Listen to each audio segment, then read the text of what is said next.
함께 기도하겠습니다. 사랑하는 주님, 우리의 신랑으로 영광의 통치자로 다시 오셔서 우리를 영원히 구원하시고 그 생명의 진리로 우리를 인도하시기 위하여 오늘도 주의 계시형을 보내주시고 말씀의 진리로 함께하여 주셔서 주님이 오시는 날을 예비하는 귀한 믿음의 백성으로 주님께서 주시는 말씀의 진리를 이룰 수 있는 그런 성숙한 믿음으로 축복하여 주시옵소서. 예수님의 이름으로 감사하며 기도하옵나이다. 아멘. 저희는 지난 시간에 마태복음 5장 천국에 들어가는 사람들의 조건이 무엇인가에 관해서 살펴봤습니다. 심령의 가난과 애통하는 자에게 진정한 천국의 위로와 주님이 오실 때 주님을 맞이하는 소망을 갖게 된다라는 말씀을 살펴봤는데요. 오늘은 그런 천국에 들어가는 백성이 반드시 이루어야 될 그런 완성에 대해서 살펴보겠습니다. 반드시 이루어야 될 완성은 무엇인가 하면 바로 율법입니다. 율법이라는 이 말씀을 들으면 법이라는 말 앞에 마음이 좀 무거워질 수가 있습니다. 답답함을 느낄 수도 있습니다. 법을 좋아하는 사람은 별로 없기 때문입니다. 그런데 주님께서는 이 율법이라는 말씀을 우리에게 주심으로 말미암아 율법을 반드시 이루어야 된다라고 우리에게 요청하고 계십니다. 바로 그것이 12절 말씀입니다. 그러므로 무엇인지 남에게 대접을 받고자 하는 대로 너희도 남을 대접하라. 이것이 율법이요 선지자니라. 주님께서 율법에 관한 말씀을 정의하시면서 그 율법은 무엇인가? 그것은 대접을 받고자 하는 대로 남을 대접하라는 말씀으로 정의를 내려주셨습니다. 율법이라는 것이 무엇입니까? 율법은 신약 성도들에게는 해당되는 것이 아니라 그건 구약 성도들에게만 해당되는 것이다 라고 생각하신다면 큰 오해입니다.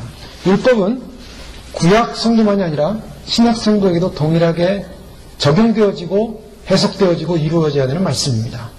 많은 사람들이 신앙생활하면서 은혜의 교리 안에 갇혀서 주님께서 허락하신 율법의 의무를 등한시한다면 우리가 그 율법의 의무를 등한시함으로 말미암아 율법적 정죄를 받게 됩니다. 그 율법적 정죄를 받게 되면 그 율법의 정죄에 의해서 그것에 대한 심판을 받을 수가 있다는 것입니다. 자, 이것은 굉장히 어려운 말씀인데요. 그러나 이것을 분명히 우리가 인식하고 가셔야만 합니다. 왜 많은 사람들이 예수님을 믿는다는 은혜 교회 안에 있음에도 불구하고 지옥에 갈 수 있냐라는 가능성을 던지자 말입니다. 그것은 굉장히 충격적입니다.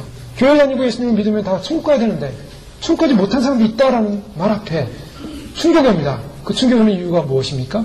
율법적 의를 이루지 못했기 때문에 오는 정죄입니다. 때문에 은혜 교리 안에 들어온 사람은 구약적 행위 언약 안에서 율법을 다 완성할 수 있느냐? 구약에서는 행위 언약으로 완성을 더 못했습니다.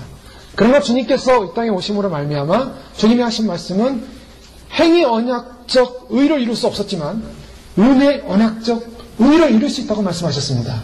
그 은혜 언약의 의가 어디서 실현됐냐면 바로 십자가에서 실현된 것입니다.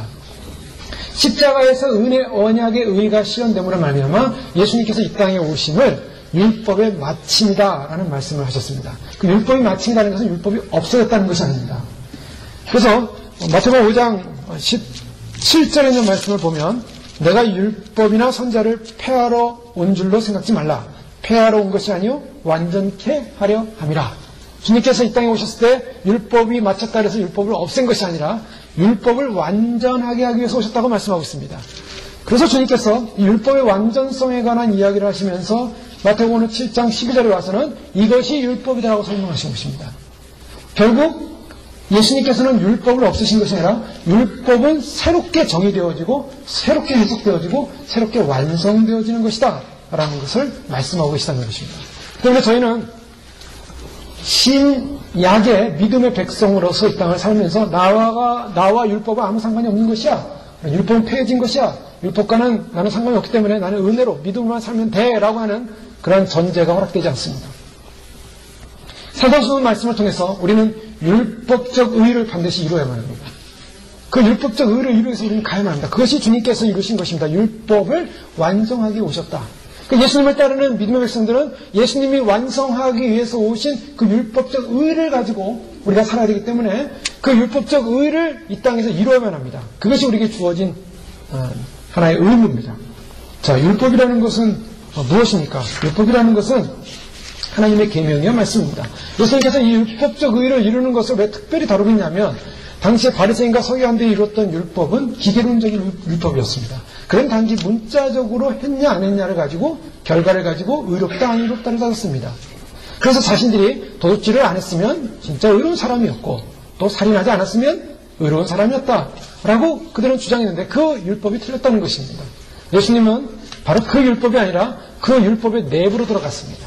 내부로 들어가서 마음에 미움을 갖고서도 살인한 자요 또 마음에 음욕을 품어도 가능한 사람이 된다라는 이런 마음속으로 들어오는 율법을 말씀하고 있습니다. 예레미야 31장 33절에는 바로 이 새로운 주님의 시대, 새 언약의 시대에는 바로 그 율법이 어디에 새겨지느냐? 그것은 바로 우리의 마음에 새겨진다고 말씀하고 있습니다. 그래서 그러나 그날 후에 내가 이스라엘 집과 맺은 언약은 이러하니 곧 내가 나의 법을 그들의 속에 두며 그들의 마음에 기록하여 나는 그들의 하나님이 되고 그들은 내 백성이 될 것이라 여호와의 말씀이니라. 주님의 법이 어디에 새겨진다고 말씀하고 있습니까? 그들의 속에 두겠다. 그들의 마음에 기록하겠다. 마음에 기록되는 것입니다. 그래서 마음에 기록되어지는 율법, 하나님의 법이 기록되어지는 것입니다. 구약 상황에서는 십계명의 돌판에 기록됐지만 이제 신약에 와서는 그 율법은 우리의 마음에 기록되는 것으로서 마음에서 그 율법이 실제로 이루어지고 있다라고 주님 말씀하고 있습니다. 그런데 사탄은 우리를 속이기를 하나님의 율법은 구약으로 끝난 것이고 우리에게 더 이상 작용할 수 없어. 우리는 율법부터 자유해. 율법의 굴레를 받을 필요가 없어. 그래서 좀 편하게 살면 돼. 좀 은혜로서 덮어지기 때문에 우리 율법을 다 지키지 않아도 돼. 적당히 살아도 돼. 적당히 죄를 져도 돼. 십계명 그것은 구약에 해당된 말씀이야. 안식일을 지키는 건 구약에 해당된 말씀이야. 뭐 여러 가지 우리 안에 있는 인간의 분노와 폭발과 또 의심과 거짓과 모든 죄악들은 사실은 주님의 은혜로 다 덮어질 수 있어. 그걸 우리가 철저히 안 지켜도 돼. 라고 얘기를 합니다. 그래, 우리는 율법과 상관이 없는 인생이야. 율법은 이미 끝난 것이기 때문에 우리는 율법적 통제를 받지 않아. 그래, 우리는 얼마나 자유로운지 몰라.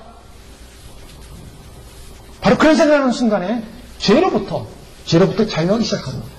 죄의 정죄로부터 자유하기 시작합니다. 죄의 정죄로부터 자유하기 시작하는 그 순간부터 타락하는 것입니다. 우리가 예수님을 믿게 되면 예수님을 믿은 다음부터는 우리에게 더 상위법이 올라옵니다.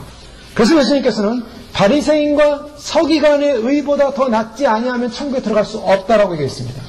그럼 질문하겠습니다. 여러분 바리새인과 서기관보다 더 철저한 율법을 지키십니까? 기계론적 율법을 지키면서 살고 있냐라는 것이죠. 구약에 나타난 율법적 모든 상황을 다 행위로 지키며 살고 있냐라는 것이죠. 바리새인과 서기관들은 철저하게 지키는 사람들이었습니다. 예수님께 와서 질문하는 사람들 중에 나는 율법을 다 지켰습니다. 선한 선생님이요 무엇을 해야 영생을 얻을 수 있겠습니까? 자신 있는 사람들이었습니다. 그들의 열정이라는 것은 타의 추종을 불허하는 사람들이었습니다. 그런데 예수님께서 말씀하시기를 그런 기계론적 율법을 철저하게 지키는 바리새인과 서기관의 율법 지킴보다 더 나야만이 천국에 들어간다고 말씀하고 있습니다. 그러면 천국 들어갈 수 있습니까? 자, 주님께서 여기서 바리새인과 서기관들이 지켰던 그 율법적 상황은 행위론적 결과로만 보는 것이었지만 예수님께서는 더 상위법으로 무엇을 말씀하고 있냐면 그들이 행했던 행위론적 결과의 내면으로 들어가서 우리 마음속에서부터 그 율법을 지켜야 한다고 말씀하고 있는 것입니다. 그렇다면 율법으로부터 우리는 자유롭지 못한 것입니다. 여러분 우리가 예수님의 믿음으로 말미암아 율법은 폐해졌기 때문에 율법과 나는 아무 상관이 없다고 분리시킬 수 없는 부분입니다. 왜냐하면 그 율법은 더 어려워졌습니다. 우리 마음으로 들어왔습니다. 우리 심령으로 들어왔습니다. 마음과 상관없이 했냐 안 했냐의 결과로만 가지고 의의를 따졌던 구약과는 달리 이제는 겉으로가 아니라 속에서부터 이미 마음속에서부터 일어난 사건이 율법적 행위의 결과였기 때문에 만약 마음에서부터 죄를 졌다면 정죄를 받게 되는 것입니다. 그럼 주님께서 우리에게 율법을 주신 이유가 무엇입니까? 주님이 우리에게 율법을 주신 이유는 율법이 가지고 있는 그 내용이 있습니다. 율법을 보통 구약의 율법을 세 가지로 볼 수가 있습니다. 의식법과 민법과 도덕법으로 볼 수가 있습니다. 자, 의식법이라는 것은 죄의 문제였습니다. 인간의 연약함으로 말미암아 정결하지 못함으로 말미암아 거룩하지 못함으로 말미암아 주님께서 희생 제사를 통해서 계속 씻는 그런 법을 주셨습니다. 더 나아가서 이스라엘 공동체 안에는 그런 민족적인 공동체가 여러 가지 삶을 살면서 사회적인 문제라든가 여러 가지 사람 관계 속에서 생기는 문제를 해결하기 위해서 대제사장이나 제사장에게 가서 판결을 받는 그런 민법적인 상황이 있었습니다. 더 나아가서 사람들과의 관계, 하나님과의 관계를 어떻게 할 것인가, 그 관계성 속에서의 도덕법이 있습니다. 특별히 십계명은 그 도덕법에 해당된다고 볼 수가 있습니다. 하나님을 사랑하고 우상을 섬기지 말고 안식일을 지키고 이웃을 사랑하고 이웃의 물건을 훔치지 말고, 이 모든 것이 관계성입니다. 하나님과의 관계, 이웃과의 관계, 이 도덕법이었습니다. 그러나 이 의식법은 어떻게 됐습니까? 의식법은 구약의 수많은 희생 제사와 정결 의식을 통해서 완성을 이루지 못했습니다. 그래서 매번 반복되어야만 했고 이스라엘에서는 계속 희생 제사를 통해서 씻어줘야만 했습니다. 바로 그런 계속 반복됨으로 말미암아 완전히 죄로부터 자유할 수 없었기 때문에 바로 하나님의 아들이 친히 대제사장이 되시고 친히 어린 양이 되셔서 이 땅에 오셔서 십자가의 단번에 돌아가심으로 우리의 모든 죄를 씻기시는, 희생자를 완성하시는 의식법을 이루시는 사건을 이루셨습니다. 그런데 문제는 의식법은 그리스도에 의해서 완성돼서 우리가 예수님만 믿기만 하면 의롭다라는 하나님의 의가 전가되는 것입니다. 구약에서는 자신이 죄를 짓고 희생제사를 드림으로 의롭게 됐지만 이제는 우리가 예수님을 믿으면 믿음으로 고백하고 우리의 죄를 고백하고 예수님을 믿습니다. 나의 죄를 용서해 주십시오라고 고백하면 예수님이 십자가에 대신 돌아가셨기 때문에 예수님이 이루신 그 정죄받음으로 말미암는 그 의로움이 바로 예수님을 믿는 사람에게 전가됩니다. 전가돼서 예수님을 믿는 사람은 의롭다, 친의가 일어나는 사건이었습니다. 친의가 일어났기 때문에 거룩해졌습니까? 친의가 일어났기 때문에 완전해졌습니까? 친의가 일어났기 때문에 이제는 완벽한 사람이 됐습니까? 죄를 안 짓습니까? 죄로부터 자유합니까? 주님의 말씀의 율법대로 잘 살고 있습니까? 그 문제 앞에서는 걸리게 됩니다. 친의가 이루어졌지만 나는 의롭다고 했지만 의롭지 못한 자신을 발견하게 됩니다. 그 의롭지 못한 자신을 발견하는 곳에 누가 찾아왔냐면 바로 도덕법이 찾아온 것입니다. 하나님과의 관계, 이웃과의 관계 속에서 이루어져야 될 완성이 나타나고 있습니다.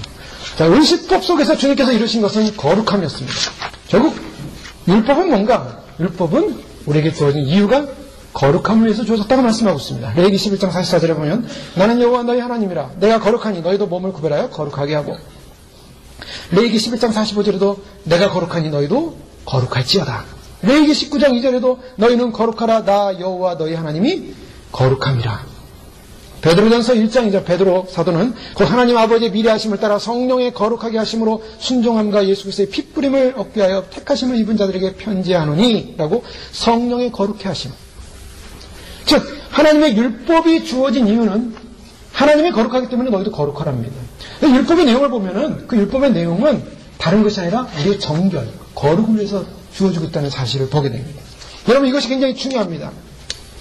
주님께서 우리에게 택한 백성에게 갖는 특권은, 이스라엘의 특권은, 하나님 나라의 백성의 특권은 하나님 말씀이 주어지고 율법이 주어진 것인데, 그 율법이 갖는 의미는 율법을 통해서 무슨 굉장한 일을 해라, 율법을 통해서 대단한 이름을 내라, 율법을 가지고 나를 높여놓으라가 아니라 율법을 가지고 거룩해지라는 말씀인 것입니다.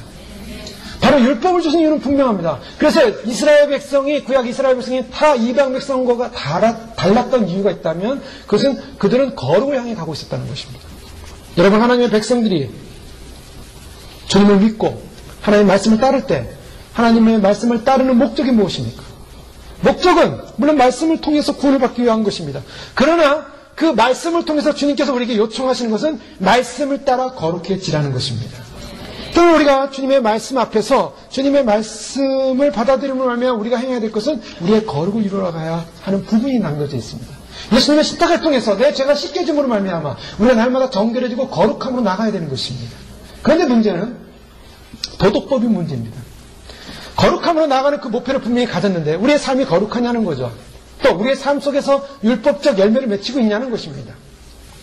주님께서 율법은 반드시 폐해진 것이 아니라고 말씀하셨습니다. 로마서 3장 31절에 그런데 우리가 믿음으로 말미암아 율법을 폐하느냐? 그럴 수 없느니라. 도리어 율법을 굳게 세우느니라. 자, 율법이 세워진다고 그랬습니다. 그 세워지는 율법을 통해서 우리는 무엇을 이루어야 되는가? 그것은 오늘 12절 말씀에서 주어지는 의미입니다. 율법이다. 율법이 뭐라고 설명할 때 주님이 그러므로 라는 이 율법의 결론이 무엇이었습니까?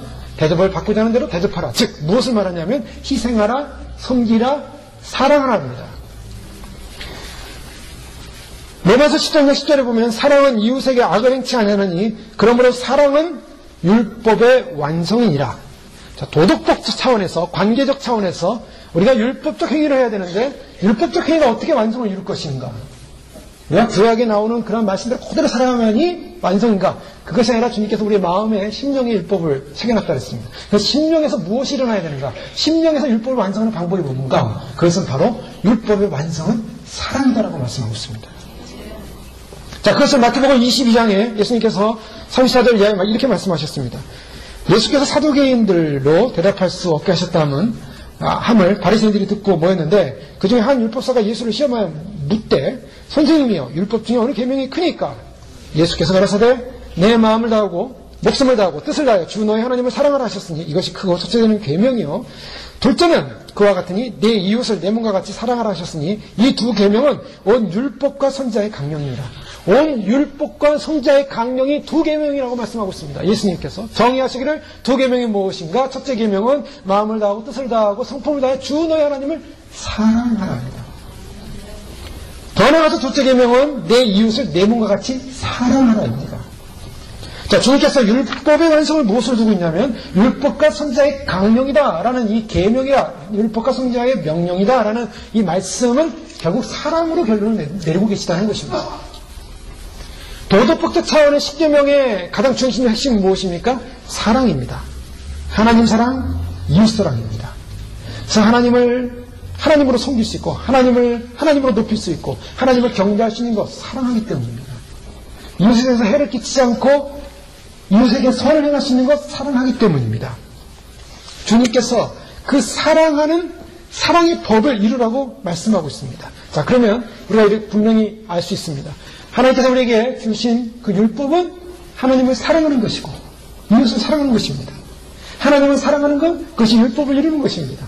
이웃을 사랑하는 것, 그것을 율법을 이루는 것입니다. 그럼 질문하겠습니다. 여러분, 율법을 사랑하십니까? 율법을 사랑하냐? 라는 질문을 받으면 약간 혼란스러울 수가 있습니다. 나 하나님을 사랑하는데 율법은 별로 사랑하지 않는 것 같아. 율법은 별로 관심이 없었어. 율법하면 가슴이 설레고 사모하고 기다려지고 율법 속에 하나님이 여기 계셨군요. 내가 찾던 하나님이 여기 있습니다. 사랑의 하나님. 자, 이런 감동이 생기냐는 것이죠. 그리고 율법하면 부담스럽습니다. 율법을 지키려고 하면 힘이 든 걸 발견합니다. 여러분, 죄를 짓는 게 쉽습니까? 안 짓는 게 쉽습니까? 죄를 짓는 게 쉬워요. 죄를 안 지으려고 하면 율법적 하나님 말씀의 계명이 우리 안에 있어서 죄를 안 지으려고 하는데 자꾸 죄로 끌려가는 자신을 발견합니다. 우리는 율법이라는 것이 우리를 자꾸 자유하지 못하게 하는 존재로 느껴지면서 부담을 갖고 두렵습니다. 그래서 율법을 거절하고 싶은 거예요. 율법을 거절하는 순간 우리는 무엇에 사로잡히냐면 육신의 생각에 사로잡히는 것입니다. 로마서 8장 7절에 육신의 생각은 하나님의 원수가 된다 그랬습니다. 하나님의 말씀에 사로잡혀야 되는데 육신의 생각에 사로잡히니까 율법에 하나님의 말씀에 진리의 인도함을 받지 않고 내 육신의 생각을 갖고 따라가게 되는 것입니다. 그러니 율법은 참 부담스러운 것입니다. 내가 육신대로 가야 되는데 육신대로 가는 이유가 뭡니까? 왜 끊임없이 율법을 거절하면서 하나님의 말씀을 거절하면서 하나님의 말씀의 진리를 알면서도 그것을 행하지 못하면서 왜 자꾸 죄를 짓는 방향으로 가는 것입니다. 그 이유는 우리 안에 있는 죄성입니다. 우리 안에 있는 자아입니다. 우리 안에 있는 자아의 문제, 즉 우리 안에 있는 자아라는 이 존재는 옛사람이라고 할 수 있고 혼의 요소라고도 할 수 있습니다. 혼적인 요소요, 옛사람이요, 자아인 이 모습은 영의 사람의 길을 거절하고 자꾸 육의 사람의 길을 가려고 합니다. 그 자아가 만들어낸 결과가 뭔지 아십니까? 자아가 만들어낸 결과는 자기 높임입니다. 자기 자랑입니다.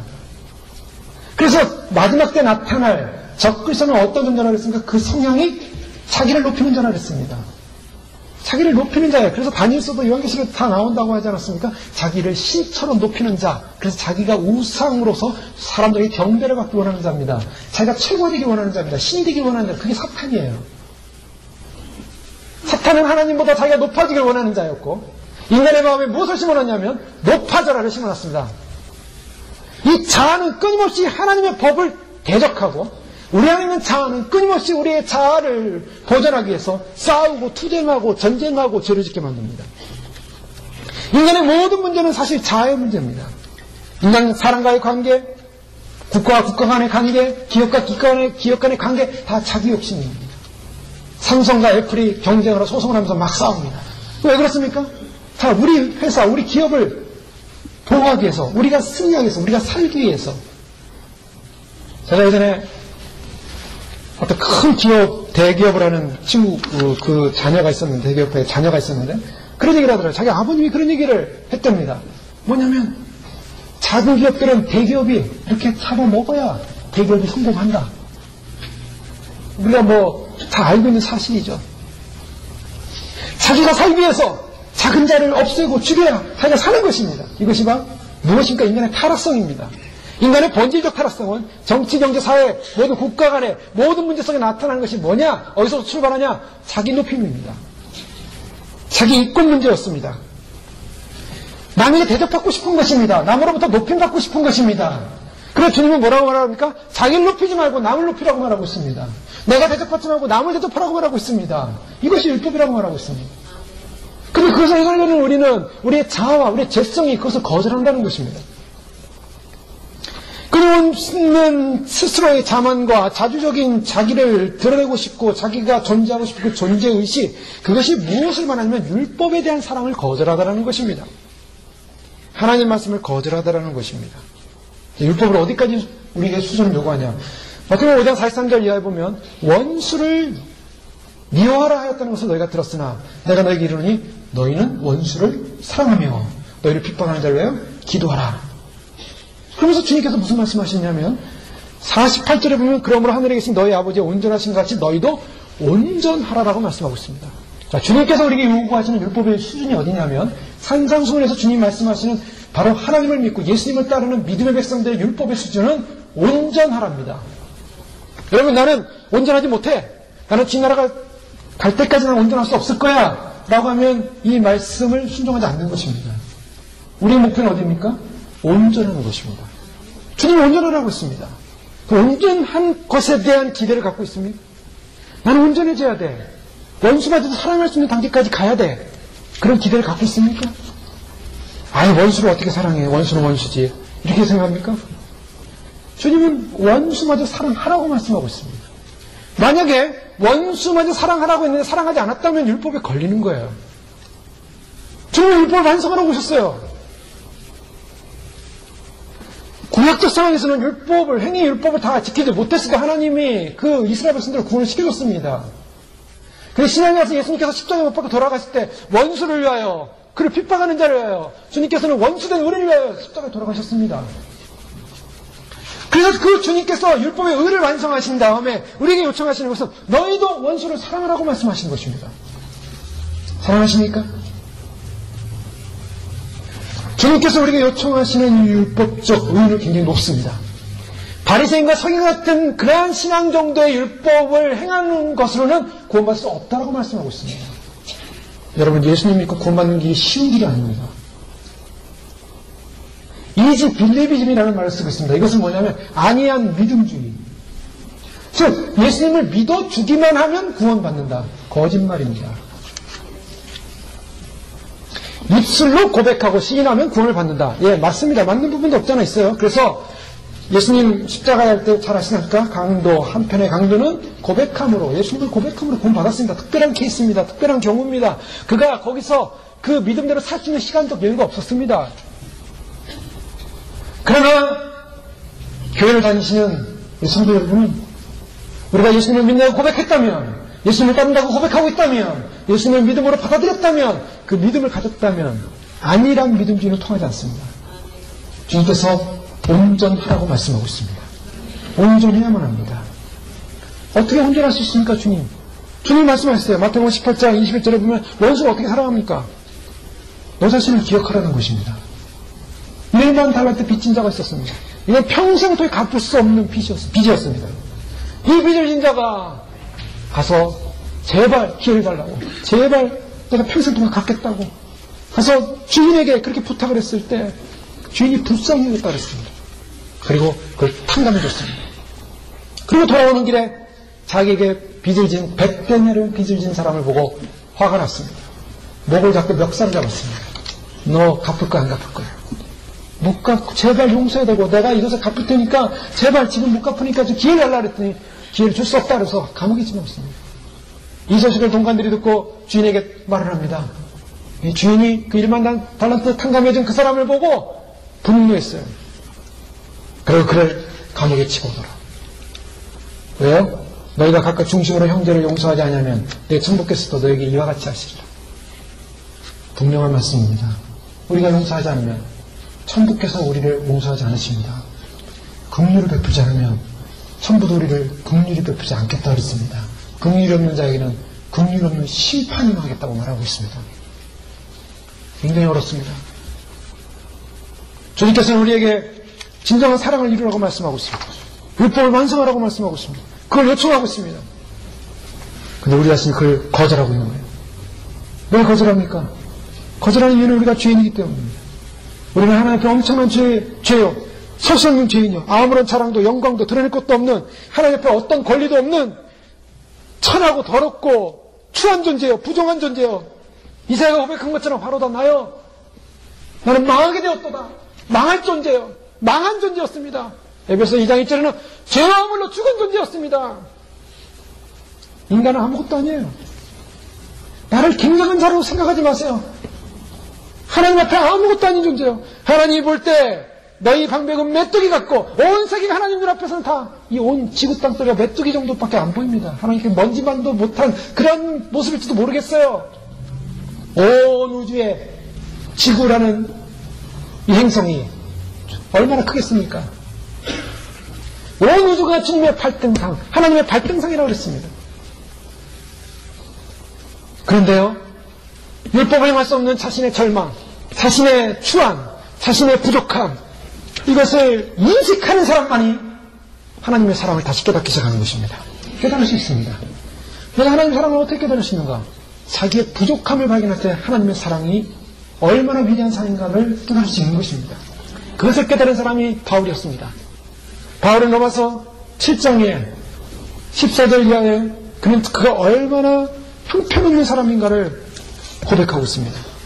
그럼 자기가 얼마나 형편없는 사람이냐면 자기는 나는 육신에 속하여 죄 아래 팔렸다라고 말하고 있습니다. 그리고 15절 말씀은 나의 행하는 것을 내가 알지 못하나니 곧 원하는 이것을 행하지 아니하고 도리어 미워하는 것을 행합니다. 원하는 것을 행하지 않고 미워하는 것을 행한다는 것입니다. 그것이 인간입니다. 그러면서 17절에 보면 이제는 이것을 행하는 자가 내가 아니요 내 속에 거하는 죄이라. 자기 안에 뭐가 있냐면 아름답고 대단하고 굉장한 것이 있는 것이 아니라 자기를 보니까 자기 안에 죄가 있다는 걸 발견합니다. 20절에 말씀 보면 만일 내가 원치 아니하는 그것을 하면 이를 행하는 자가 내가 아니요 내 속에 거하는 죄니라. 그러므로 21절에 내가 한 법을 깨달았노니 곧 선을 행하기 원하는 나에게 악이 함께하는 것이라. 자기 안에 악이 뜹니다. 바울이 예수님을 만난 사람이었습니다. 예수님 앞에 거꾸로 선 사람이었습니다.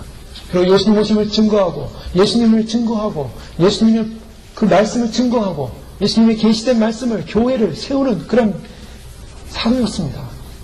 오늘날 2000년 기독교 역사 가운데 바울의 신학을 연구하는 그 신학은 계속되어 왔고 지금도 계속되어 있고 지금도 학교에서 박사 논문들이 바울을 통해서 수없이 나오고 있습니다. 계시를 받은 자요, 말씀에 정통한 자였고 하나님의 사도였습니다. 게다가 천국까지 갔다 와서 삼층천의 비밀을 보고 온 사람이요, 가히 이룰 수 없도다 천국과 지옥을 보고 온 사람이었고 저희부터 직접적인 계시를 받은 사도 중에 사도였습니다. 그런 자가 내가 자랑할 것이 아무것도 없다. 내 안에 죄밖에 없는 것을 본다. 절망이었습니다. 바울이 자기가 대단한 존재라고, 굉장한 존재라고 자기를 드러내지 않고 나는 죄인일 수밖에 없는, 자기 안에 철저한 자기 실존을 보고 있었다는 것입니다. 여러분, 우리가 봐야 될 게 무엇입니까? 우리가 무엇을 봐야 됩니까? 내가 얼마나 불쌍한 사람인가? 내가 얼마나 죄인인가? 내 안에 얼마나 악이 있는가? 내 속사람이 하나님의 법을 즐거워하기 원하지만 하나님의 법을 즐거워하시면 자신의 한계, 자신의 부족함, 자신의 절망, 거기가 지옥입니다. 거기까지가 지옥입니다. 그 절망 가운데만 있다면 지옥이에요. 거기서 죽으면 바로 지옥이에요. 바울은 7장 24절에 오라 나는 공고한 사람이로다 이 사망의 목에서 누가 나를 건져내랴 절규하고 있습니다. 지옥의 가장 윗바닥에서 절규하고 있는 거예요. 구원받을 힘이 없다. 능력이 없다. 탄식이었습니다. 바로 이것입니다. 바울은 바로 이것을 인식하고 있었어요. 자기의 절망감, 자기가 아무것도 아니라는 죄인이라는 그 절망감 앞에 그가 무엇을 발견합니까? 하나님의 사랑을 발견합니다. 그 하나님의 사랑이 바로 예수 안에 있는 자에게, 그 예수님의 십자가의 은혜가 그 절망부터 자기를 해방했다라는, 자기를 구원했다라는 그 엄청난 은혜를 고백하고 찬양하고 경배했던 것입니다.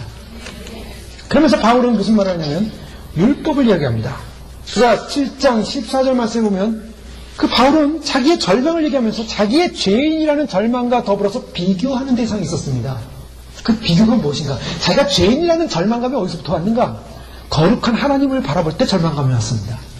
그 거룩한 하나님을 어디서 발견했는가? 율법에서 발견한 것입니다. 여러분, 우리가 율법을 보고 말씀을 보고 말씀을 대할수록 우리는 무엇을 발견했냐면 그 안에 있는 계시는 거룩하신 하나님을 발견해야 되는 것입니다. 거룩한 하나님을 발견할수록 내가 얼마나 죄인인가를 발견하게 되는 것입니다. 바로 그것을 발견했어요. 그래서 14절 말씀 보면 우리가 율법은 신령한 줄 알거니와 나는 육신에 속하여 죄 아래 팔렸도다. 율법이 바울이 뭐라고 하니까? 율법은 버려진 거야. 율법은 폐해진 거야. 율법은 나쁜 거야가 아니라 율법은 신령하다 그랬습니다. 뭐가 신령합니까? 말씀이 신령한 것입니다. 16절 보면 율법이 선한 것을 시인하느니 선하다고 말하고 있습니다. 율법이 나쁜 겁니까? 선하다고 말합니다. 여러분 신령한 거 좋아하시죠? 누가 신령하다 그러면 신령하구나. 제가 예전에 있었던 한국에 있을 때요. 전도사 시절입니다. 20년도 더 된 시절인데요. 어떤 분이 영안이 열리신 분이 계셨어요. 사람들이 와서 영안이 열린 보니까 막 관통한대요. 그 사람을 보는데 실제로 뭐 속에 문제 있는 걸 이렇게 얘기를 해요. 그러니까 사람들이 어떤 반응을 보이냐면 성도님들이 그 앞에 와서 저도 좀 봐주세요. 뭘 봐줍니까? 자기가 알아요. 뭐가 영안이 열려서 본다고 하는 분들의 얘기 들어보면 그 사람에게 있는 문제예요. 뭐 하나님이 그 객관적으로 알려줄 수도 있겠죠. 그런 식으로도. 그러나 신령한 게 뭡니까? 그래서 그런 사람 쫓아내니까 그러면 이제 그 사람의 문제가 뭐냐면요. 자기가 은사가 있어서 그걸 말해줄 수는 있습니다. 그러나 은사라는 것은 자기를 드러내고 있는 것이 아닙니다. 나 이런 은사 받았어. 나는 이런 대단한 은사 받았어. 굉장한 은사 받았어. 다 거짓말입니다. 거짓입니다. 그런 사람 말 듣지도 마십시오. 은사 받은 사람은 교회를 세우는 것이고 중보하는 자고 그리고 섬기는 자입니다. 자기를 드러내는 은사 주는 게 아니에요. 뭐가 신령한 것입니까? 신령한 것은 사람에게 있지 않고 하나님의 말씀이 있습니다. 하나님의 말씀을 보면 거기에 하나님의 귀한 생명의 말씀, 신령한 말씀이 있는 것이에요. 무엇이 선한 겁니까? 율법이 선하다고 말했습니다. 하나님이 선한 분이십니다. 바로 하나님의 율법 안에 하나님이 계십니다. 그래서 우리가 하나님의 말씀을 깊이 알고 그 말씀을 행할수록 신령한 사람이 되는 거예요. 하나님의 말씀을 알수록 선한 사람이 되는 것입니다. 그걸 행할수록. 오늘 갑자기 은사 받았다고 그 사람이 선한 사람이 되는 게 아니에요. 은사를 받아서 선한 사람이 되는 게 아니라 오히려 교만해질 수가 있습니다. 은사 받고 지옥 갈 수가 있는 거예요. 그래서 지옥에서 들려오는 소문들을 보면 방언하는 사람이가 있는 지옥 있지 않습니까? 은사 받았어요. 방언도 합니다. 근데 지옥 갈 때요. 왜? 한 입으로는 방언하고 한 입으로는 욕을 하고 한 입으로는 방언하고 한 입으로는 비방하고 그 사람을 딱 데려다가 지옥에 던져요. 무엇이 신령한 것입니까? 신들이 쫓아오는 것이 신령한 것이 아닙니다. 오늘 신사도 계열에 그러한 무브먼트가 일어나고 있어요. 물론 오래전부터 일어났습니다. 오래전부터 비나들로부터 시작되는. 그래서 오늘 아이옵이라는 이름으로 교회 가운데 침투 들어오기 시작했습니다. 사람들이 거기 가면 신령한 예언이 있다더라. 우리가 못 들어본 계시가 있다더라. 하나님이 그렇게 말씀하셨다더라. 여러분 혹할 수가 있습니다. 모르고 들어볼 수도 있어요. 모르고 가볼 수도 있습니다. 거기는 24시간 기도한다고 하고 찬양을 한다고 열정이 있구나 뜨거움이 있구나. 그들이 하는 예언을 들어보십시오. 성경과 상관없는 마지막 때 부흥이요. 마지막 때 우리가 대단한 존재들이요. 근데 중요한 것은 그들은 기존 교회들을 인정하지 않습니다. 기존 때는 종교형이 들어간 교회들이기 때문에 전부 다 무너져야 되고 자신들의 사도로 임명받은 사도들이 각각 다니면서 교회를 개척해서 교회를 부흥시키는 것이 진짜 마지막 때 자기들의 일이고, 거기서 나온 사도들이 전 세계에 거쳐서 수억의 사람들을 일으킬 것이다.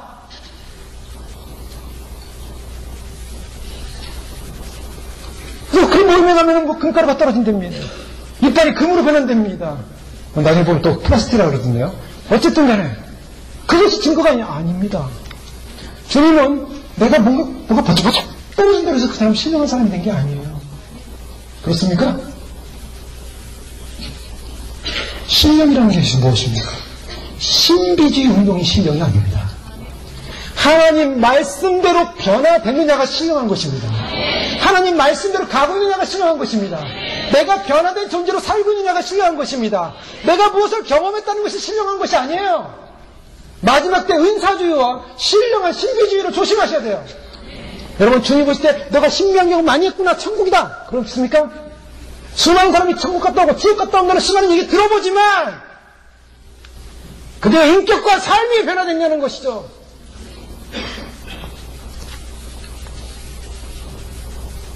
신령한 것은 사람에게 있지 않습니다. 하나님 말씀이 있어요. 말씀으로 들어가십시오. 골방으로 들어가십시오. 말씀을 묵상하십시오. 말씀대로 살려고 애를 쓰셔야 됩니다. 주님이 요구하시는 수준이 어딘지 아십니까? 완전한 자로 가라는 것입니다. 완전한 자가 뭡니까? 용서하라는 것입니다.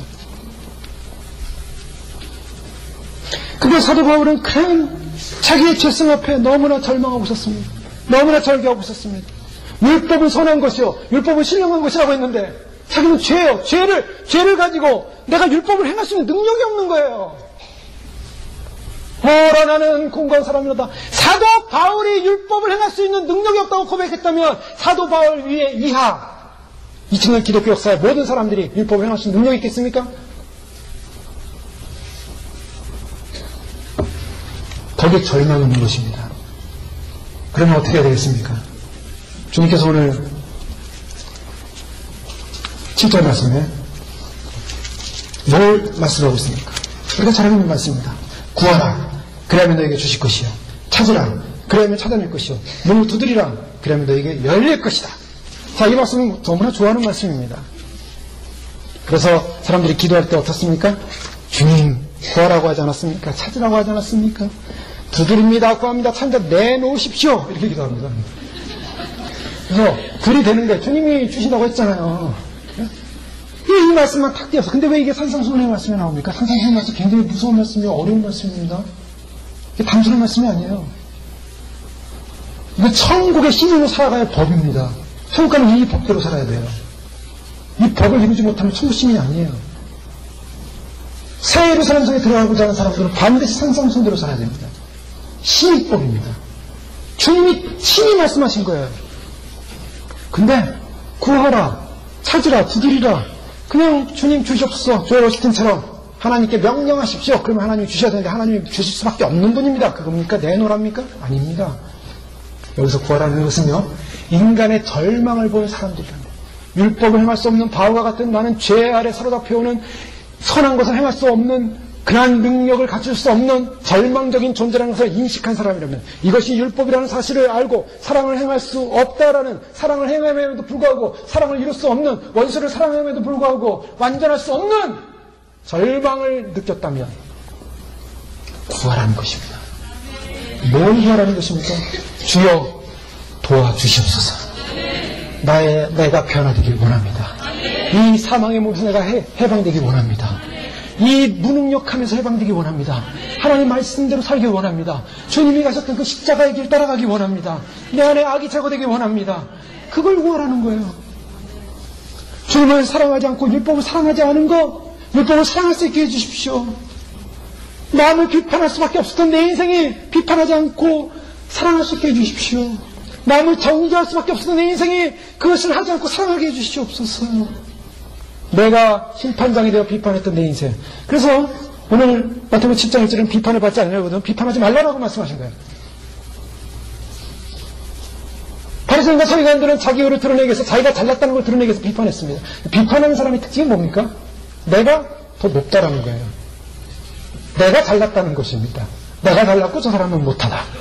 누구를 드러내는 겁니까? 비판은 자기를 드러내는 거예요. 자기를 드러내는 것은 누구의 영입니까? 적그리스도의 영입니다. 마지막 때 적그리스도는 인간을 높임으로 말미암아, 자기를 높임으로 말미암아 셀프 이스템이라고 그랬죠. 일루미나이트 카드 막 하는 건데 거기 보면은 마귀가 뿌려놓은 카드 아닙니까? 거기 보면은 학사모를 쓴 사람이 딱 졸업장을 들고 딱 서 있는데 거기 제목이 셀프 이스템이에요. 마지막 때 사단이 인간을 넘어뜨리는 방법, 아담 때부터 마찬가지였습니다. 자기를 높이는 것. 자기가 대단하고 높아진 존재가 됐기 때문에 판단하는 거죠. 내가 자아의 주인이 돼서 사람들을 공격할 수밖에 없고, 내가 나라는 존재를 드러내기 위해서, 나를 과시하기 위해서, 나를 높이기 위해서 모든 인생의 목표와 초점이 거기에 맞춰져 있습니다.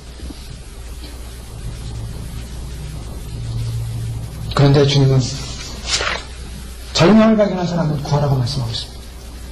그래서 마태복음 6장 33절을 보면 그런데 너희는 먼저 그의 나라와 그의 의를 구하라. 그러면 이 모든 것을 너희에게 더하시리라. 여기서 주님 말씀을 구하라 그랬어요. 뭘 구하라고요?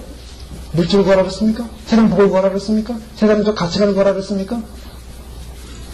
주님께서 그 앞에 여러 예화를 주었습니다. 드럽게 대가표를 봐라. 누가 돌보지도 않지만은 아버지께서 돌보지 않느냐? 공중에 나는 새를 보라. 하나님이 돌보지 않느냐? 아버지가 함께하기 때문에 하물며 너희일까 보냐? 두려워날라? 그러면서 주님이 무엇을 구하라고요? 먼저 그 나라 그 의를 구하라고 말씀하고 있습니다. 그 의가 뭡니까? 율법을 이루는 것입니다. 먹는 문제, 입는 문제, 마시는 문제, 지금 다 이방 사람이 구하는 것이요. 우리가 해야 될 일은, 주님이 앞에 우리가 해야 될 인생의 목표는, 우리의 기도의 제목은 주님 내가 변화되길 원합니다. 왜 변화되어야만 합니까? 주님이 율법을 주었을 때는 율법의 목적이 뭐냐는 거예요. 율법의 목적은 거룩함입니다. 거룩해지기 위해서 율법을 주신 거예요. 우리가 거룩함을 위해서 주님이 십자가에 못 박혀 돌아가신 거예요. 주님이 우리를 거룩하기 위해서, 우리의 인생의 목표는, 우리가 교회 다니는 목표는, 우리의 신앙생활의 목표는 거룩함입니다. 거룩함을 사모해야 됩니다. 거룩은 나하고 뭐 거리가 멀어, 거룩은 너무나 어려운 거야. 아닙니다. 포기하지 마십시오. 많은 사람들이 교회 생활하면서 실수하는 것이 무엇입니까? 교회 생활하면은, 교회 생활하면서 뭔가 굉장한 일을 해야 된다. 굉장한 행동을 해야 된다. 무슨, 내가 대단한 일을 많이 해서 무슨 업적을 증명해 보여야 한다고 생각을 합니다. 그래서 세속적 가치관입니다. 여러분, 교회 생활하면서 내가 무슨 대단한 일을 많이 해가지고 나를 드러내려고 하지 마십시오. 그렇다고 교회를 섬기거나 봉사하는 일을 하지 말라는 것은 섬기십시오. 봉사하십시오. 해야 됩니다. 그것이 여러분에게 주어진 분복이요. 해야 될 의무요. 자리입니다. 자기 자리가 어딘지 모르고 헤매는 사람이 있으면 안 됩니다. 각자가 섬기는 자리에 있어야 됩니다. 희생하는 자리에 있어야 됩니다. 그것이 큰 자리든 작은 자리든 어떤 자리든 드러나는 거 안 드러나는 게 상관이 없습니다. 다 희생하는 자리에 있어야 되는데, 희생하는 자리에 있으면서 나를 드러내려고 한다면 거짓입니다.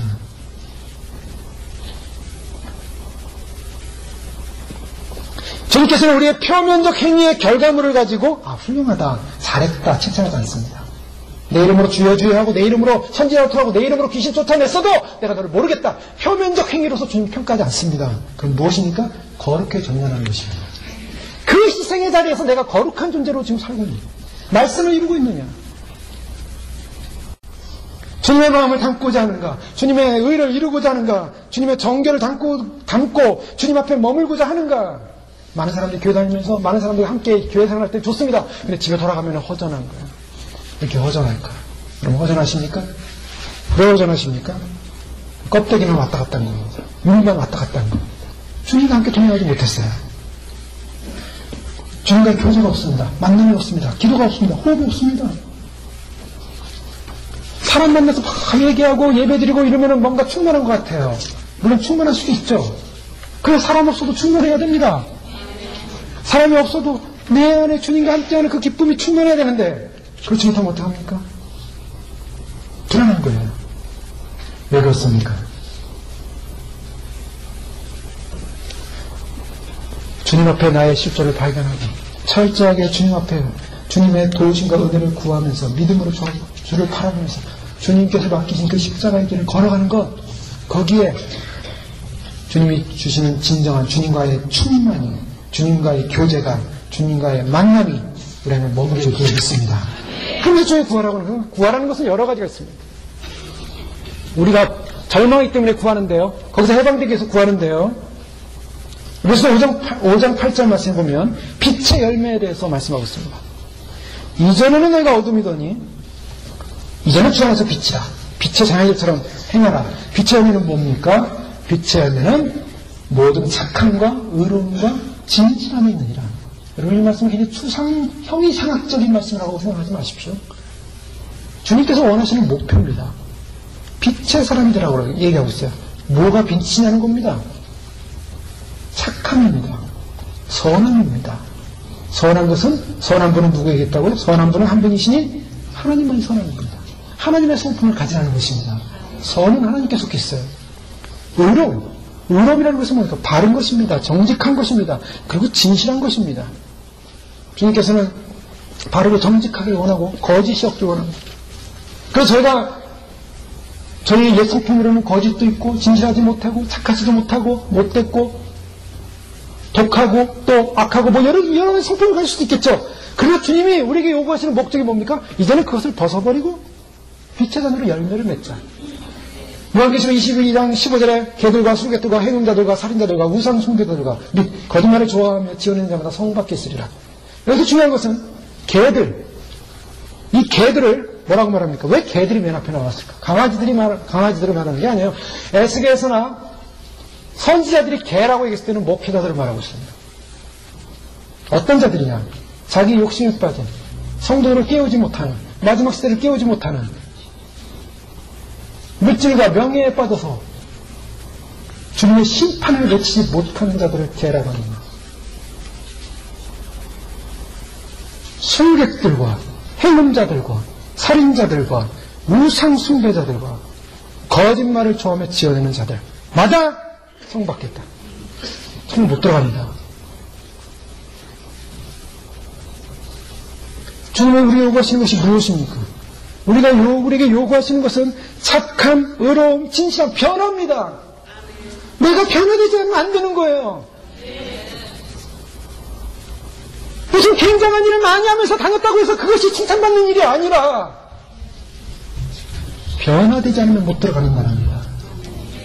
반드시 율법적 변화를 이루어야 됩니다. 그러면 4장 22절에 32절 말씀 보면 어떤 변화를 원하는가? 새 사람을 입으라고 말씀하고 있습니다. 너희는 유혹의 욕심을 따라 썩어져가는 구습을 쫓는 옛사람을 벗어버리고 오직 심령으로 새롭게 되어 하나님을 따라 의와 진리의 거룩함으로 지으심을 받은 새 사람을 입으라. 자, 여기서 새 사람이 어떤 사람입니까? 의, 진리, 거룩함입니다. 주님은 우리를 새로운 사람으로 만들어 주셨습니다. 거듭난 사람은 새로운 사람입니다. 새로운 사람의 가치성은 있습니까? 거룩해야만 합니다. 의로워야 됩니다. 율법대로 말씀대로 살아야 됩니다. 뭐가 의입니까? 완전하랍니다. 그러면서 그런 거짓을 버리고 각각 이웃을 하고 참된 것을 말하라. 이는 우리가 서로 지체가 됨이니라. 분을 내어도 죄를 짓지 말고 해가 지도록 분을 품지 말고 이런 거 품지 말고 마귀로 틈을 타지 못해. 그때 마귀가 틈 탄다는 거죠.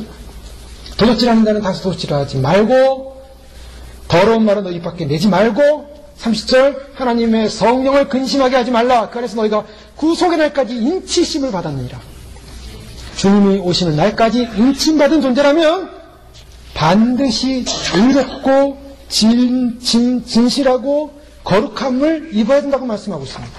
헛된 욕심, 자아의 욕심, 자기의 인간의 욕심을 쫓아 살는 옛사람의 모습을 벗어버리라고 말씀하고 있습니다. 분은 무엇입니까? 여러분 이 분이라는 것은 영적으로 보면 이 안에서 화나는 거죠. 터져버리는 겁니다. 확 터져버렸어요. 참다 팍 터졌어요. 터지면은 우리의 이 영혼의 심령 속에 파편이 다 박힌 거예요. 그 파편이 분의 파편이 다 문져서 그걸 수습하려면은 핀셋으로 하나씩 뽑아내야 됩니다. 얼마나 힘들고 고통스럽겠습니까? 수리탄이 터진 그 마음을 다시 뽑아내야 돼요. 아프겠습니까? 안 아프겠습니까? 아픕니다. 그리고 멀쩡하지 않고 상흔이 남아있습니다. 마귀에게 틈을 주지 마십시오. 31절에 보면 너희는 모든 악독과 노함과 분냄과 떠드는 것과 배방하는 것을 모든 악에 함께 버리고 32절 말씀은 서로 인자하게 하며 불쌍히 여기며 서로 용서하기를 하나님이 그리스도 안에서 너희를 용서하신 같이 하라. 자, 주님께서 우리에게 요구하시는 사도 바울이 에베소 교회를 향해서 요구했던 목표가 있었습니다. 그건 뭐냐면 인자, 불쌍히 여김, 용서와 사랑입니다. 이것이 한상수훈의 말씀과 동일한 말씀입니다. 주님에게 우리에게 요구하시는 것은 뭐냐? 그러므로입니다. 그러므로 율법이다. 그러므로 선지자다. 자, 그러므로 율법이 뭡니까? 그러므로 사랑을 완성해야 한다는 것입니다. 그러므로 율법을 완성해야 한다는 것입니다. 그런데요, 그것을 구하기 시작했습니다. 주님, 제가 그렇게 되고 싶습니다. 율법을 완성하고 싶습니다. 그런데 자기 자신 안에 그것을 완성하지 못하는 삶의 모습을 볼 수가 있습니다. 예전에는 좀 성령 충만한 것 같을 때는 좀 참고 사랑했는데 좀 성령 충만이 떨어지니까 또 미워하게 되고 또 용서 못하게 되고 또 분을 내게 되고 뭐 여러 가지 그런 일이 일어날 수 있지 않겠습니까? 우리의 연약함을 봅니다. 우리의 나약함을 봅니다.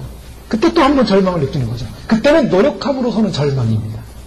노력함으로서 오는 절망인데요. 아예 노력도 안 하고 돌아섰다면 희망이 없습니다. 그러나 주님 안에서 거듭난 사람은 그런 노력을 할 수밖에 없습니다. 그것이 성화의 과정입니다. 그런데 주님께서 뭐라고 말씀하시냐면 바로 이것은 언제까지 이런 노력을 해야만 하느냐. 그것은 주님 오시는 날까지 우리가 그렇게 노력해야 한다고 말씀하셨습니다. 바로 그 증거가 누가복음 18장에 나와 있습니다. 누가복음 18장에 보면 한 과부가 예수님께서 비유를 말씀하시는데 한 과부가 불의한 재판관에서 자기 원한을 풀어달라고 요청합니다. 그때 그 불의한 재판관이 듣지 않다가 나중에 하도 귀찮게 하니까 나중에 들어주게 됩니다. 그러면서 주님 말씀하시기를 누가복음 18장 7절에 보면 하늘이여 하나님께서 그 밤낮 부르짖는 택하신 자들의 원한을 풀어주지 아니하시겠느냐 저에게 오래 참으시겠느냐 하시면서 내가 내게 이르노니 속히 그 원한을 풀어주리라 그러나 인자가 올 때 세상에서 믿음을 보겠느냐 하시니라. 이게 굉장히 중요한 말씀입니다. 인자가 올 때입니다. 여러분 신앙은 항상 종말론 중입니다. 인자가 올 때. 주님이 오실 때 어떤 상황이 벌어지냐면 믿음이 없다는 것입니다. 사람들이. 마음이 없다는 것입니다. 그 믿음이 뭐냐? 믿음이라는 것이 믿습니다라는 믿음주의가 아닙니다. 믿습니다라고 믿음이 큽니까? 그게 아니에요. 믿는다면 내가 변화되기 위해서 옆에 끊임없이 간구하고 있느냐라는 것입니다. 실망하지 않고 절망하지 않고 간구하고 있는 것이 믿음의 모습입니다. 나는 틀렸어. 나는 안 돼. 이게 아닙니다. 간구해야지. 언제까지요? 인자가 올 때까지. 근데 중요한 것은 왜 주님께서 누가복음 18장에 인자가 올 때까지를 말씀하고 있는가? 그것은 17장과 연관이 있기 때문입니다. 누가복음 17장에 보면 24절에 번개가 하늘 아래 이쪽에서 번쩍이요 하늘 아래 저쪽까지 비친 같이 인자도 자기 나라에 그러하리라. 인자라는 말을 쓰고 있습니다. Son of Man입니다. 인자라는 이 말씀은 뭐냐면 바로 다니엘이 본 바로 그 인자 같은 주님께서 뜨인들로 오시는 구름을 타고 오시는 심판의 주님의 재림을 말하고 있습니다. 예수님은 자신을 표현할 때 내가 하나님의 아들이다 라고 직접 말하지 않았습니다. 하나님의 아들이라고 말하지 않고 사람의 아들이라는 말을 썼습니다. 인자라는 말을 썼어요. 그래서 예수님의 자기 계시의 은닉성이라고 합니다. 예수님이 자기를 드러내지 않았다는 거예요. 그리고 인자라는 말을 은유적으로 썼습니다. 그럼 그 인자를 알아본 사람이 누군가? 인자를 알아본 사람은 다니엘서를 안 사람을 알아본 거예요. 저분이 메시아구나. 인자가 올 때, 바로 하나님의 아들이신 그분이 올 때에 라고 말씀하시면서 마지막 때를 말씀합니다. 26절에 보면 노아의 때 된 것 같이 인자의 때도 그러하리라. 인자의 때도 그러하리라. 노아의 때처럼 인자의 때가 옵니다. 그때 어떤 일이 일어납니까? 사람들이 믿음이 없고 세상 속에 빠져 삽니다. 그리고 인자가 나타나는 날, 그날은 어떤 날이냐면 30절에 롯이 소돔에서 나가던 날과 같이 하늘에서 불이 쏟아질 때까지 사람들은 타락했던 시간을 말씀하고 있습니다. 그러면서 34절 이하에 보면 내가 너에게 이르노니 밤에 둘이 한 자리에 누워 있음에 하나는 데려감을 얻고 하나는 버림을 당할 것이며 두 여자가 함께 맷돌을 갈고 있음에 하나는 데려감을 얻고 하나는 버려둠을 당할 것이니라. 주님께서 인자가 올 때 어떤 상황이 벌어지냐 말씀하고 보면 갈림길이라는 것입니다. 갈림길. 두 사람이 같이 사다가 한 사람은 데려감을 당하고 한 사람은 버림을 당하고 두 사람이 맷돌을 갈다가 한 사람은 데려감을 당하고 한 사람은 버려둠을 당하고 주님이 오실 때는 반드시 심판은 갈림입니다. 나눠집니다. 그런데요, 주님께서 누가복음 18장에 그 말씀하시면서 누가복음 18장 8절에 인자가 올 때 믿음을 보겠느냐. 이것은 바로 누가복음 17장에 인자에 오는 상황과 연관돼서 이 비유를 하고 계시다는 것입니다. 그 18장에는 18을 내놨기 때문에 사람들이 내놨기 때문에 떨어진 것 같지만 떨어진 것이 아니라 연관된 말씀이에요. 그러면 주님께서 오실 때 어떤 믿음을 보시냐면 주님 오실 때 데려감을 당하는 사람의 특징이 뭐냐라는 것입니다. 주님 오실 때 구원받는 사람, 주님 오실 때 휴거되는 사람, 주님 오실 때 주님을 맞이하는 사람이 어떤 사람이냐는 것입니다. 절망하지 않고 자기 변화를 위해서 끊임없이 주 앞에 간구하는 사람, 변화돼가는 사람, 그 사람만이 주님을 맞이한다는 것입니다. 이건 중요한 것입니다. 내가 변화되지 않으면 주님을 못 맞이합니다. 변화되기 위해서 기도하고 변화되기 위해서 구하십시오. 변화되기 위해서 절망하지 마시고 좌절하지 마시고. 우리는 한계입니다. 그런데요, 그러면 절망하지 않고 구할 때 내 힘으로 그것을 가능하게 하느냐, 그것이 문제죠. 내 힘으로 가능하겠습니까? 그렇지 않다는 걸 발견합니다. 그 증거가 누가복음 11장 말씀에 나와 있습니다. 누가복음 11장 9절 이하의 말씀에 보시면요, 주님께서 내가 또 너에게 이르노니 구하라 그러면 너에게 주실 것이요, 찾으라 그러면 찾아낼 것이요, 문을 두드리라 그러면 너에게 열릴 것이다. 오늘 마태복음 7장 7절 말씀과 같습니다.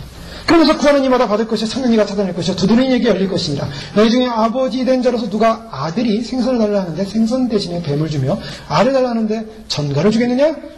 너희가 악할지라도 좋은 것을 자식에게 줄 줄 알거든 하물며 너희 하늘 아버지께서 구하는 자에게 성령을 주시지 않겠느냐. 자, 주님께서 구하라, 찾으라, 두드리라는 말씀을 동일하게 하고 계십니다. 마태복음과 똑같이. 그런데 누가복음 상황에서는 구하고 찾고 두드리는 자가 왜 구하고 있습니까? 변화되기 위해서.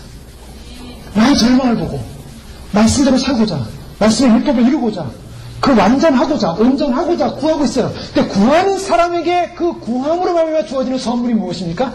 성령을 주신다고 말씀하고 있습니다.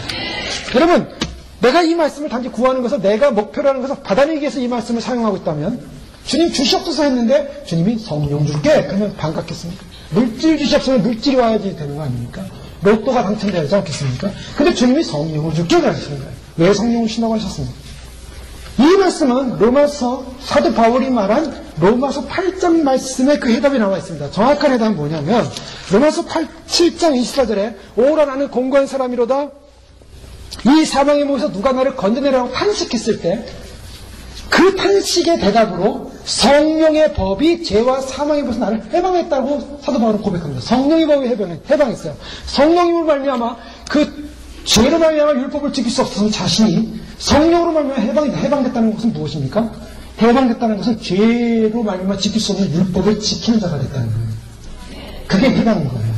해방됐다 해서 율법과는 상관없이 나는 해방돼서 나는 이제 율법의 감옥에서 벗어났어, 내 마음대로 사는 거야. 그게 해방이 아니에요. 여기서 해방이라는 것은 율법이 우리를 살라고 했는데 우리가 죄성을 가지고 율법대로 행하지 못해. 율법은 나쁜 거라 했습니까? 좋은 거라 했습니까? 신령하고 선한 거라 했어요. 거기 하나님이 계시다 그랬어요.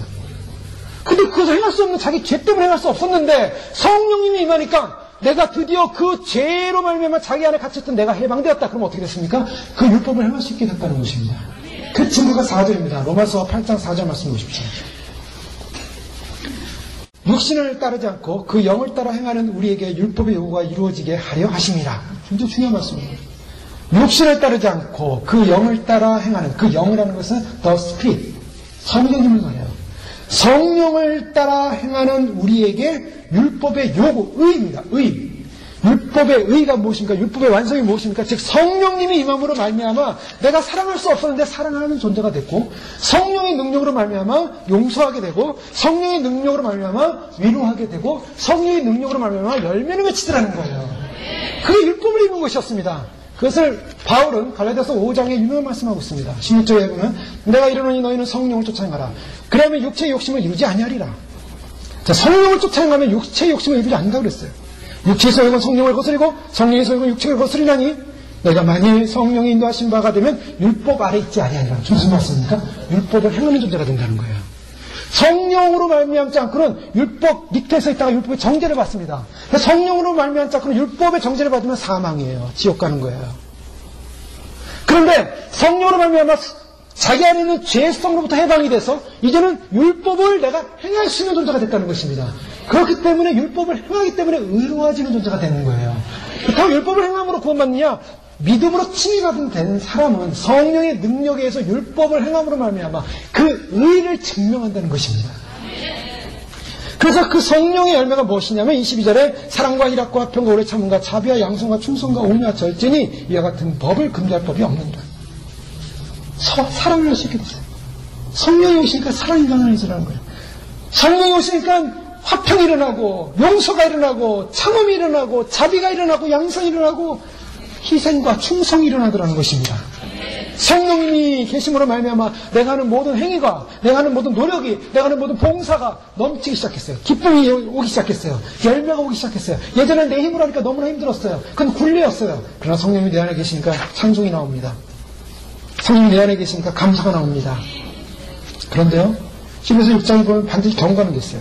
한번 빛을 얻고 하늘의 은사를 맛보고 성령에 참여한 바 되고 하나님의 선한 말씀과 내세의 능력을 맛보고 타락한 자들은 다시 새롭게 회개할 수 없다. 성령의 능력을 맛본 사람이 계속적으로 이 성령의 은혜 가운데서 열매를 맺혀가지 않으면 타락의 길을 갈 수밖에 없습니다. 근데 중요한 것은 요한일서에 보면 하나님의 자녀들은 죄를 짓지 않는다고 말하고 있어요. 근데 그 죄를 짓지 않는다라는 그 말은 죄를 완전히 안 짓는 게 아닙니다. 죄 없다 하면 하나님을 거짓말하는 자로 만든다 그랬습니다. 다 그러면 죄를 자백하라 그랬어요. 근데 하나님의 사람은 죄를 짓지 않는다 그랬는데 죄를 안 짓는다는 그 말은 죄를 계속해서 짓지 않는다는 것입니다. 즉 성령의 사람은 성령의 열매를 맺히다 보니까 맺히기 위해서 성령의 능력으로 구하고 성령의 은혜로 가기 때문에 죄를 계속해서 질 수 없다는 것입니다. 만약 내가 내 삶 가운데 아직도 죄를 계속 짓는 것이 있다면 그것 때문에 지옥 갈 수 있어요. 그게 율법의 정죄입니다. 하나님의 사람은 더 이상 죄에 묶여 있으면 안 됩니다.